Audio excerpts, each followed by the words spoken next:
2 राष्ट्रपति देखे इस कार्यकाल में और 3 उपराष्ट्रपति देख लिए इसी कार्यकाल में। तो मैं जानता हूं कि महामहिम की स्क्रिप्ट की क्या पृष्ठभूमि है। I'm aware of it. I'm aware of the tradition. But what worries me as a citizen, that why can't we sit down and change these kind of traditions?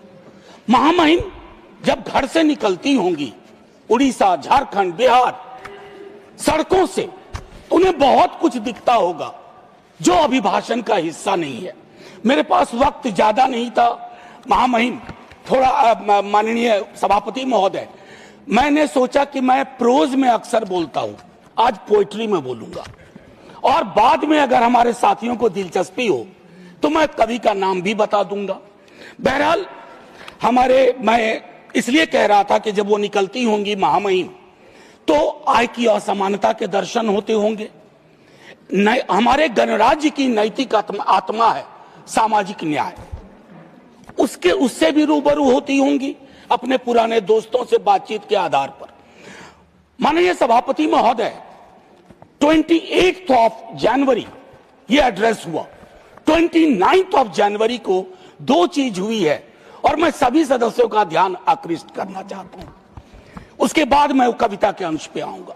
माननीय सभापति महोदय, उस दिन कोर्ट में 2 ऑब्जर्वेशन बहुत महत्वपूर्ण है। एक कहा गया कि क्या हम उल्टे पांव की यात्रा पे निकल पड़े हैं, पीछे की ओर जा रहे हैं यूजीसी रेगुलेशन के संदर्भ में। मेरा दिल किया कहूं, जी हाँ हजूर, You got only 6 minutes. Sir, I thought you sought your protection. 2 minutes extra I'll take and I'll wind up without ringing the bell. जी हाँ हुजूर, एक देश के रूप में हम उल्टे पांव नहीं, पूरे तामझाम के साथ पीछे की ओर मार्च कर रहे हैं। यह भटकाव नहीं है, ये घोषित नीति है। हमारा गंतव्य आसमान की ऊंचाई नहीं, अतीत की खाई है। मैं क्यों कह रहा हूं? जब कहा गया कि ट्रेड यूनियन विकास में अवरोधक है, मैं जानता हूं यहां हमारे तमाम साथी अलग अलग दलों के, हम ट्रेड यूनियंस को किस तरह की महत्ता देते थे और देते हैं। फैक्ट्रीज एक्ट नहीं होता, एम्प्लॉयज स्टेट इंश्योरेंस एक्ट नहीं होता, मैटरनिटी बेनिफिट एक्ट नहीं होता और तमाम चीजें नहीं होती। और सर, उल्टे पांव की यात्रा का एक आलम है कि आज से नहीं, जब पहली बार मैंने सदन में कहा था कि मेरे घर आएंगे कभी मौका लगे माननीय सभापति महोदय, मैंने 4 तस्वीर लगा रखी है एंट्रेंस पे। वो सीवर में उतर के मरने वाले हमारे लोग हैं। जहरीली गैस किनको मार रही है? मुझे मंत्री महोदय ने जवाब दिया था 98% एक ही जाति के, उपजाति के लोग हैं। ये अपने आप में बताता है कि हम पीछे ही चल रहे हैं। माननीय सभापति महोदय, अब मैं कविता के अंश पे आता हूं। किसी से कोई शिकायत नहीं, यह चिट्ठी महामहिम के नाम है। महामहिम के माध्यम से देश के नाम एक खत। मेरे प्यारे देश, ये सबके पते पे एक साथ पहुंचे। यह खत किसी एक के नाम नहीं, न सत्ता के दरवाजे पर दस्तक, न विपक्ष की मेज पर जगह की मांग, न तालियों की उम्मीद, न इतिहास की फाइल में कैद होने की चाह। यह खत उन सब के नाम है जो बोल रहे हैं, जो चुप हैं या इन दोनों से विलग हैं। हे प्यारे देश, काफी समय से महसूस करता हूं कि हमारे बीच का मौसम भारी हो गया है। हवा में सवाल कम है, शक ज्यादा, संवाद सिकुड़ गया है, पहचाने हांफने लगी हैं। अब हम एक दूसरे को नाम से नहीं, खानों में रख के, बाड़ों में रखकर पहचानते हैं। पड़ोसी नहीं रहता, वो किस तरफ है हम ये जानना चाहते हैं। नफरत अब अचानक नहीं फूटती, उसे सोच समझकर उगाया जाता है। किताबों में, बहसों में, व्हाट्सएप की सुबहों में और चुनावी बिसातों पर। मेरे प्यारे देश, डर यह नहीं कि जहर फैल रहा है, डर यह है कि लोग इसे ही अपना जीवन समझने लगे।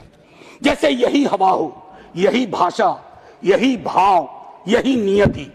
मैं यह खत इसलिए नहीं लिख रहा हूं मेरे प्यारे देश कि तुम बदल जाओ। इतिहास इतने तीव्र मोड़ नहीं लेता, मैं जानता हूं।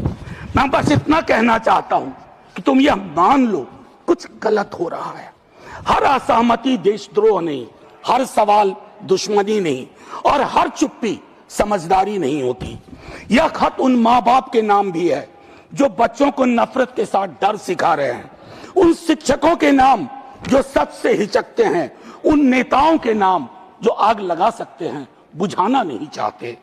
और हाँ, यह खत मेरे अपने नाम भी है, क्योंकि मैं भी कई बार थक कर चुप हो गया। मेरे प्यारे देश, अगर मौसम पूरी तरह ना बदले तो भी चलेगा, बस इतना हो जाए कि लोग पहचान लें कि वे बीमार मौसम में जी रहे हैं, क्योंकि पहचान के बिना इलाज सिर्फ एक बहाना है।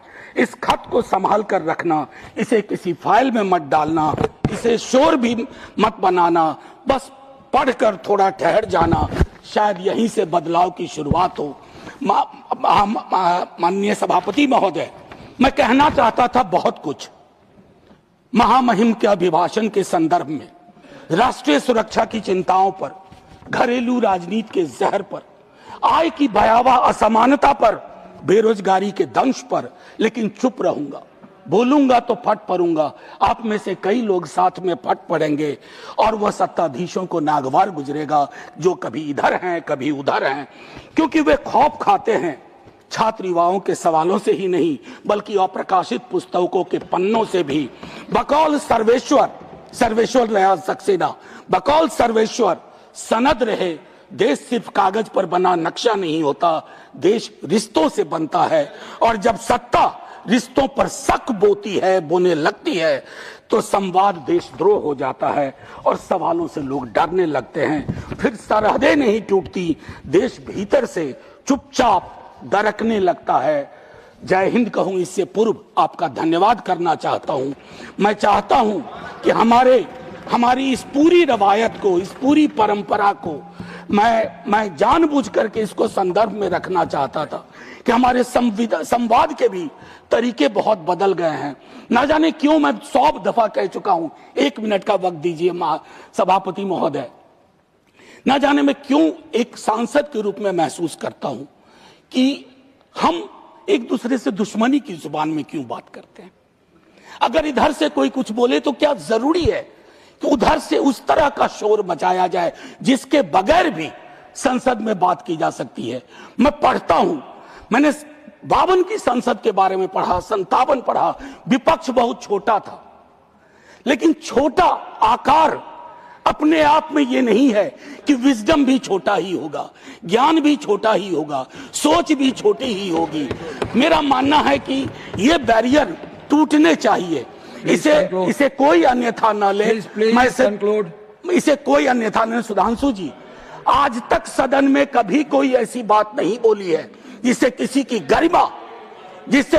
गरिमा पर चोट पहुंचे। क्योंकि इस सदन में आया था तो नेहरू, प्रोफेसर हिरेन मुखर्जी, मीनू मसानी, राम मनोहर लोहिया को पढ़ के आया था। मैं चाहता हूं मेरा सदन जब कल को चर्चा हो तो वो नाम पुराने नहीं लगे, बासी ना लगे, उन नामों को लोग आज भी अंगीकार कर सकें। जय हिंद सर।